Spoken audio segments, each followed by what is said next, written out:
background, some details, but as we talk about camp this morning, we've actually, as a church family, we send campers to 3 different camps through the summer. We go to Camp Lakewood. Camp Lakewood is our elementary camp. And the directors for that camp were Kent and Mindy Stater, Sarah Knoll, and Tanya Bailey. And besides the directors, they usually have a huge team of counselors, which I could start listing all their names, but I know I'm going to forget someone. You know how that happens. You forget someone. So even some of our high school students that were up here leading worship, they actually served as counselors for the elementary kids as well. But we had 21 campers go to Lakewood Camp. Yes, 21 campers. Now, Camp Adventure, which was our junior high camp, which we had 9 go to there, and wouldn't you know that all 9 of these kids are either on vacation this weekend or you can look around. A lot of people are gone this weekend, but that's fine. But we had 9 students and myself go to Camp Adventure, and then we have Epworth Forest, which is our high school camp. We had 18 students. We had Cindy Gray, Michelle Barton, and myself. So a total of 48 campers went to camp in one of our 3 camps this summer. Yes. And a lot of amazing things can happen at camp. There were decisions made, recommitments made. But I wanted to just say thank you to our church family, because without your prayers, without you guys going to the coffee donut shop over there across the hall, all the donations we get from that help send kids to camp. We also had some church family members who said, I want to sponsor a kid to go to camp, the whole cost. So we had kids that went to camp that would not have gone unless some of you wouldn't have given sponsorships. But I do want to say thank you to the Staters, the Knowles, the Baileys. When you're a director, when you run the camp or with the counselors or with any camp, there are months and months of preparation for camp. There's lots of prayer and planning, and sometimes you even make sacrifices, for your family or things to do camp to make sure it's a good time. But what we'll do today is sort of just a laid-back morning, but we'll just go down the list. Now, there's some campers here that went to Lakewood, so if the campers that we're planning to share about Lakewood, if they want to come up, I got the mic here. So we'll talk about Lakewood. There's a few. You can come on up, Ian and Lily. And then after the campers can share, if any staff people from Lakewood would want to share about Lakewood. Well, here you go.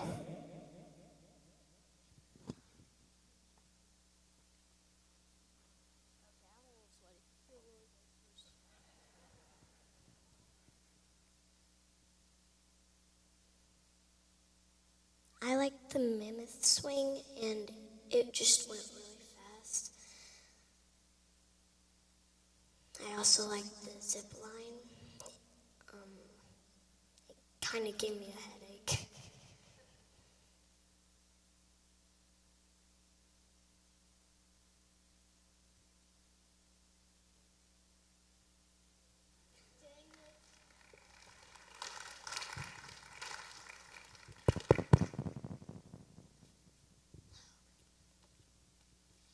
My favorite part of Camp Lakewood was just the zip line, and then also I got faith in my strength.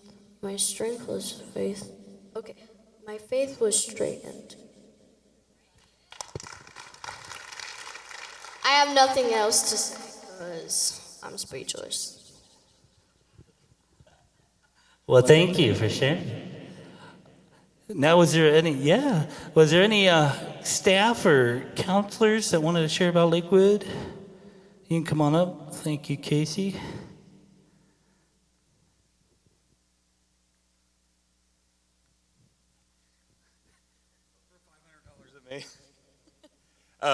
So this was my second year being a counselor at Lakewood, and had an awesome time. It was a great time, but the Lord moved really, really neatly one night. So it was supposed to be a really crummy week of weather with raining all day and just being miserable. But all day it would be nice, and then at night when it was time to tuck the kids into bed, it would storm.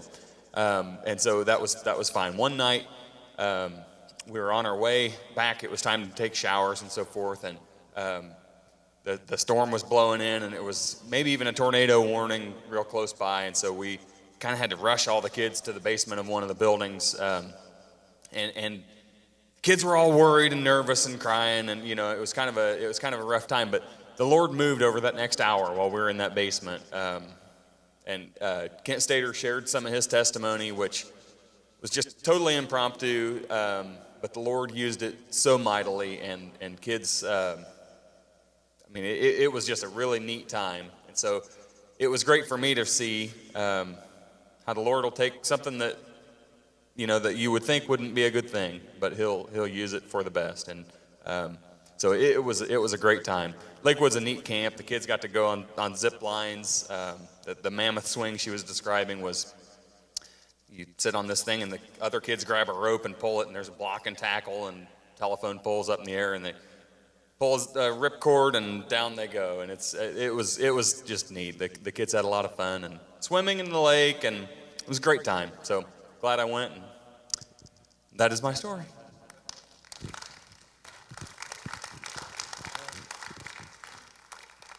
Any other counselors, Lakewood?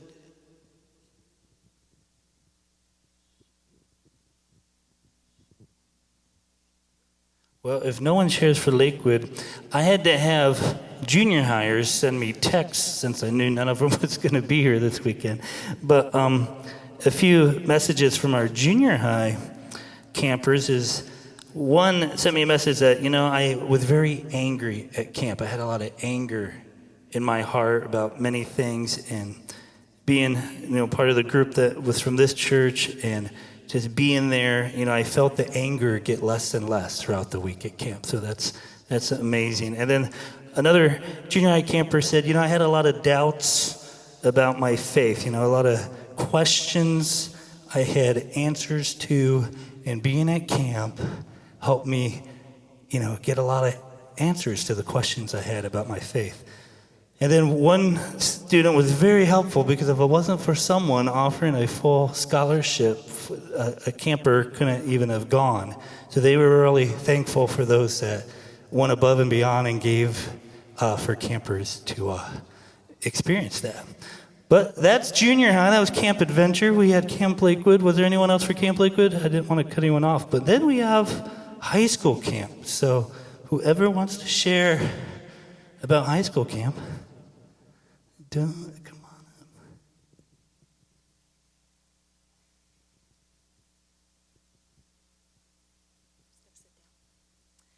Hello, my name is Heidi Gray, and when Ray asked me to speak about my camp experience, I honestly had no idea where to start. God is so faithful and has been showing himself to me in such amazing ways. So I thought I would just tell you about some of the truths that God has revealed to me during camp. So before camp had even... So before camp had even begun, God had really been asking my obedience and just sharing my story and just being open with people about how God had just shown up in the healing of my brain after getting a traumatic brain injury. And I had listened to the lies of the devil, and didn't feel like I was worthy to be used by God in any way. And he had convinced me that I wasn't the strongest Christian or the most loving and forgiving person, and that because of that, God couldn't use me. He had just convinced me that somehow I could either be worthy of grace or to earn his grace in the first place. And when I fell into sin, I became hopeless because I knew I couldn't pick myself up to God's standards. I didn't feel like I deserved to be used in any way by God. But the day before we left for camp, I was reading out of 1 Chronicles in chapter 16, and I came across a verse that says, "Give praise to the Lord, proclaim his name, make known among the nations what he has done. Sing to him, sing praise to him, tell of all his wonderful acts." Well, when I read over this, it was like God was tapping me on the shoulder, and he was like, "Hey, are you actually going to listen? Are you going to obey me this time?" And I was shook up because everything in me was telling me I didn't deserve to even speak his name, let alone be used by him by sharing my story and telling others about God. And yet he was asking me to step out of my comfort zone and let him work through me. I didn't feel like God had gotten what he paid for when he died on the cross for me, and I just really felt like he deserved more out of me, but I just kept falling and messing up. So for God to want to work through me was too much of a privilege that I knew I didn't deserve. I carried this burden into camp thinking God would work on me in a different way, but I was wrong. On the second day of camp, we were having evening worship on the island in the middle of the lake. We were starting to sing Reckless Love, and it just really hit me. His love bankrupt heaven for us. His love doesn't consider himself first. His love isn't selfish or self-serving. He doesn't wonder what he will gain or lose by putting himself out there. He simply gives himself away on the off chance that one of us might look back and offer ourselves in return. It all just seemed to really sink in how unconditionally he loves us, and how he sees past all wrongs and truly sees us as we are and still loves us unconditionally despite our flaws. He sees our potential when we feel worthless and ashamed of ourselves. Ephesians 2:8-9 says, "For by grace you have been saved, through faith, and it is not your own doing. It's the gift of God." If you look at the definition of grace, it is unmerited favor. Unmerited actually means it's something we can't earn. We don't deserve, we can't work hard enough to get it, and the way we receive it is simply through belief. John 6:28-29 says, "Then they asked him, 'What must we do to do the works that God requires?' And Jesus answered, 'The work of God is this, to believe in the one I sent.'" And Jesus is saying, this is it, guys, listen to me. You might have thought I was about to list off all these rules and regulations and expectations I have of you, but instead, I just want you to believe. He understands that when we truly believe, it's going to change who we are on the inside. He knows it will transform us and break the chains that bind us. He knows that if we are working at this list of rules apart from grace, we're never going to be able to fulfill it. We are never going to be enough for what... We're never going to be enough, but what's amazing is that his grace is always enough. After he revealed that to me, I was just letting it sink in during worship one night, when I just really felt like I needed to finally give it completely up to God, because I knew I had been carrying the weight of my own sin and trying to redeem myself when I knew I never could. Overwhelmed with his great love and mercy, I cried out to God and asked him to use me, not because I was worthy, but to be used by God, but because my God was all-powerful and could work through even the weakest and most broken person. It was in that moment when I finally said, "Okay, God, I'm ready for you to use me, broken or whole." Seconds later, I felt a tap on my shoulder, so I turned around to see who it was. A pastor that was there with his youth group that I had met the last year at camp. When he helped me through a seizure, stood there with tears in his eyes. He looked at me and just said, "Heidi, I was trying to write my sermon for Sunday, and nothing I wrote seemed to be right. God just kept telling me he didn't want me to say those things and he wanted something else. And I just looked up from my seat and saw you with your arms held high, singing your heart out to your king. And he said, 'She's your sermon.'" He then began to take a bracelet off his wrist, which read, "Jesus loves me." And he began to tell me that last year, after my seizure, he had been so overwhelmed with how I had held firm to my faith, even after 3 years of dealing with seizures and trying to overcome my traumatic brain injury. He had been so impacted by God shining through me that he had gone and bought this bracelet to remind himself that if I could smile and praise God through the constant struggle of my brain injury after 3 years, then he could keep fighting through whatever he faced. He then went on to say he had worn the bracelet the whole year to remind himself that he could rejoice in his suffering like I did, and that he wanted me to have the bracelet to remind me now that God wasn't done with me. And I know I'm not the only one who struggles with feeling like you have to earn God's love and feeling like you can't be used because you messed up so bad.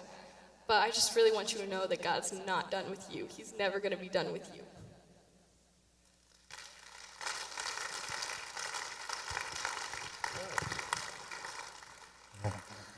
Anyone else? High school camp.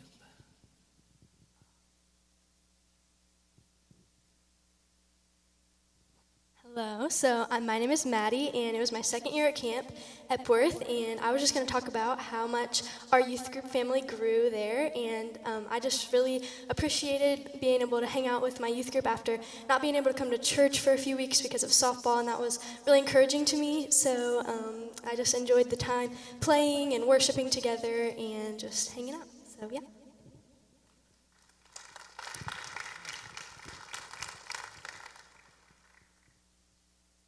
Else? High school camp.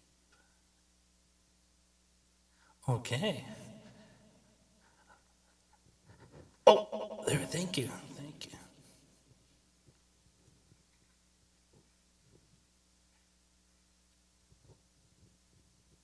So like the third night, we had this one, it was like the evening worship service, and everything was like silent the whole time.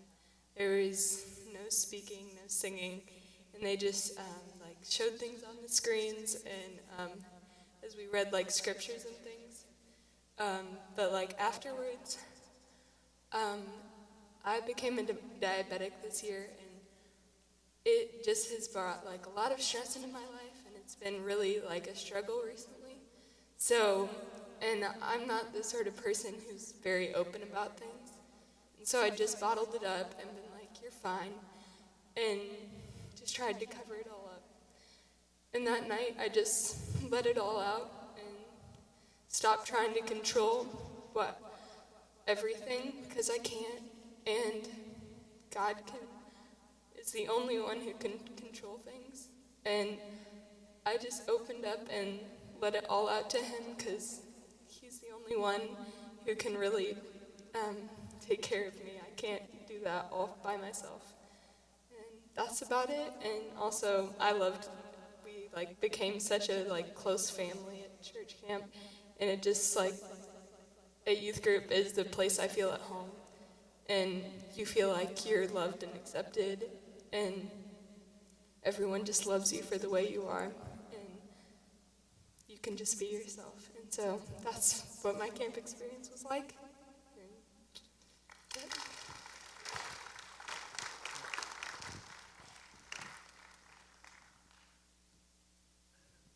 Hello, so my name is Riley. So I'm going to talk about Camp Epworth.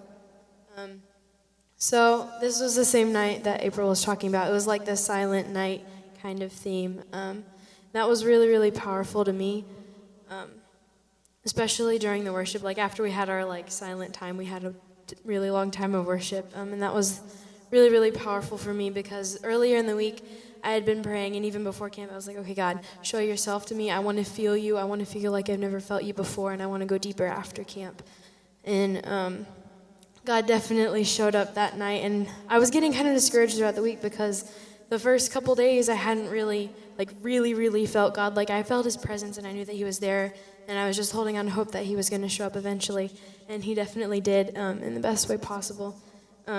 So after the silent thing, we were just worshiping, and so I went up in front of the stage, and I was just praying like, God, show me yourself.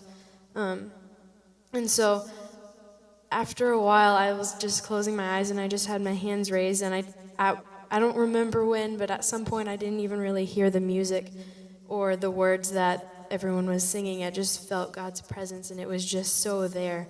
And it was kind of like a physical feeling, like it physically felt like God was holding me, and he was just saying, Riley, it's going to be okay. And throughout this year, I've switched schools, and that's been great. But before then, I've been struggling with some internal things, and so that was really just such a release for me, because I was like, okay, God, you can have it all. Thank you for showing yourself to me. And yeah, so that was my camp experience.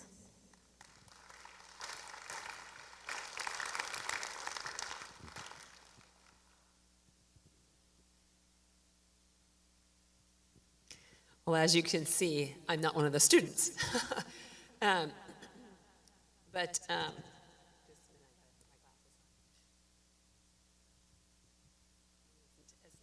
but there was some things that I thought were really good. At camp, the worship services are incredible, aren't they? And they had a speaker come from, I believe, New York. Was he from Harlem? Manhattan. And he was really good, and he was able to just really hit home with his points. But one of his talks was, I don't know, I just wrote down some of the stuff I thought was really good. I'm going to share those this morning. No matter what, there will always be an enemy, a lion, some opposition, something to obstruct the way for you. If you are seeking after God, this will be true. There will always be a reward when you fight against that opposition. And you're going to experience some setbacks, some failures, and it's okay. You decide if you will go after your lion. He will give you what you need to overcome. I thought that was so good. I love the part that it says no matter what, there will always be a lion there to try to obstruct your way. Because sometimes we think that if God has asked us to do something, it should be smooth sailing. And I have found in my life that that's just not true. So I just thought that was really good, that there's always going to be an enemy to obstruct your way, to try to keep you from going the right way. Another thing was, I am wearing a Sari Bari backpack. And they had missionaries come in from all over to share every single day their mission. And that it was try to inspire the kids to maybe go outside of themselves and support a mission, or be actually the person who is going to be in the missions. And this man who spoke, I thought was really, really interesting. He said, years ago, I sat up there as a youth director with my youth group. And he said, I never would dream that I am now a undercover agent in Thailand for trafficking for women. And he goes into these brothels undercover, and they bring him a girl, and he starts discussing with them a means of support, how they can actually learn something to make money. And so he says a lot of times these are children that the fathers have brought the girls in because they're needing money. And so they bring the girls in, and then the girls proceed to be used by these people at the brothel to take care of the men, whoever comes in. So this one little gal, he said he thought it was about 9 or 10. And so he was discussing with her why she was there and everything. And it was just really, it's hard for me to imagine a 9 or 10-year-old girl sitting there in that situation. But he said it's amazing how this company, or this, I guess it would be a company, Sari Bari, does not claim to be Christians, although they have all Christians who work for them. Because in Thailand, you can't have a Christian business or ministry there. So they don't claim to be Christian, so they can go in. And the reason why the government likes them there is because they can help their people support themselves. And so they teach them how to sew, how to be seamstresses, whatever they think that they could be good at. But this gal right here made this one. Her name is Kampola. So I can look up, who she was and what she's doing and stuff. So I thought that was really a neat thing that they brought that to camp too. A way to raise money for someone else. Service is so important. And there were a lot of kids just really got on board with that. I thought that was really neat, to raise funds to help someone else. So, but camp is incredible. Anytime that you can send the kids to camp, it's just really neat how God can move. Their hearts are ready, and the people have prayed, and it's just like the Holy Spirit shows up. So, and thank you, Ray, for getting it all started for us. Anyone else? If not, I just wanted to close with some thoughts for us as a church family, as a community of faith. This whole idea of passing on a legacy of faith to the next generation. And if you open up Deuteronomy, you find a group of messages there, a group of sermons where Moses is basically giving to the nation of Israel. And if you understand Deuteronomy actually means words. So it's almost like Moses is sharing his last words with the nation of Israel, because Moses eventually is going to die. He has to pass the baton of leadership off to Joshua. But before that happens, Moses shares these words to the nation of Israel. He says, "Hear, O Israel, the Lord our God, the Lord is one. Love the Lord your God with all your heart and with all your soul and with all your strength. These commandments that I give you today are to be upon your hearts." And it goes on, and it talks about, put them up on places, put them on the gates, talk about them when you lie down or when you're going about. But there's a plan here, there's a strategic plan for passing on the legacy of faith to the next generation. And if you know anything about Israel, if you hear you see that word "hear, O Israel." This word "hear" is Shema.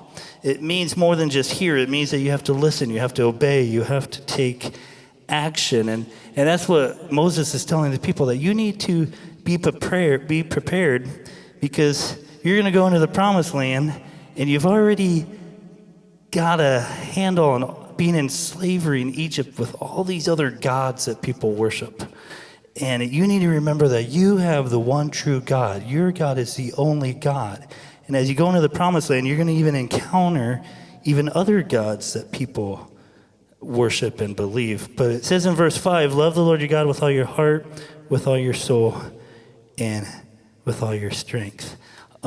Sometimes we need to continue to do what we can to share with the next generation. So there's a foundation there that we have one true God, He's one and only. And how do we share that with the next generation? And then there's a second step in setting an example, because God told the people over and over again, do not forget about my love for you. Do not forget my commandments.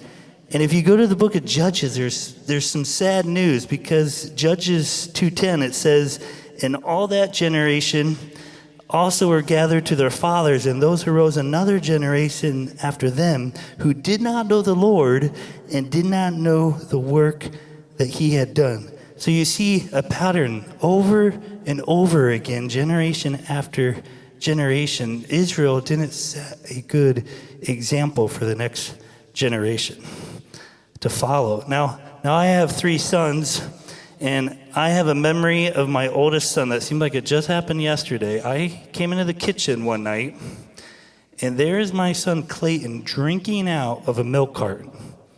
Picking it up, drinking out of it. And I said, "Why are you drinking out of the milk carton?" He said, "Well, Mommy does it." Now, maybe I used the wrong name there, but yeah, it was me. I was the one that it wasn't my wife, but I always say it was. But he was following his example, or my example. And the thing about it is, if we think about our children or grandchildren, if you have them, do we model prayer enough for them? Do we teach them about tithing? Do we teach about how to even handle conflict in a biblical way? How do we, set the example for the next generation? And Moses, he sort of knew for the nation of Israel, it was going to take intentional effort on their part, because it says here, he says in verse 7, to impress them on your children. Talk about them when you sit at home, when you walk along the road, when you lie down, and when you get up. And if you look up that word there, impress, it means like to sharpen. It means to repeat. It's like a continuous thing. You have to continue to find ways to impress the Word of God and the love of Jesus on your children. And that could involve formal ways. There's formal times for that, if it's in church or family devotions. And then it's informal times, just when you're walking along the road or something happens and, you get a flat tire, then you have a teachable moment of, just have patience, it was an accident, flat tires happen. But there's lots of things we can take literally there of when to talk with our children or grandchildren. But the last thing about passing on a legacy of faith is just the responsibility. And if you go back to verse 4 in chapter 6 here, it says again that, "Hear, O Israel." It doesn't say hero parent. It doesn't say hero pastor, youth pastor, children's worker. It says the entire nation of Israel had the responsibility to help, pass this legacy of faith. The entire nation were involved with raising up the children. So in our church, like when we have child dedications or baptisms, we make a decision as a church family. We are going to help raise the children. We do it together. We can help different transitions, different things. We all have a responsibility to do. And I thank you for everyone that shared today. And I encourage you as a church family, some of the students that shared, feel free to find them after the service. Ask them some more questions, encourage them in their faith. But we do have Riley sort of put together a slideshow for us today that shows all 3 camps. So we're going to do the slideshow, and then I think we close with another song. So let us look at that slideshow.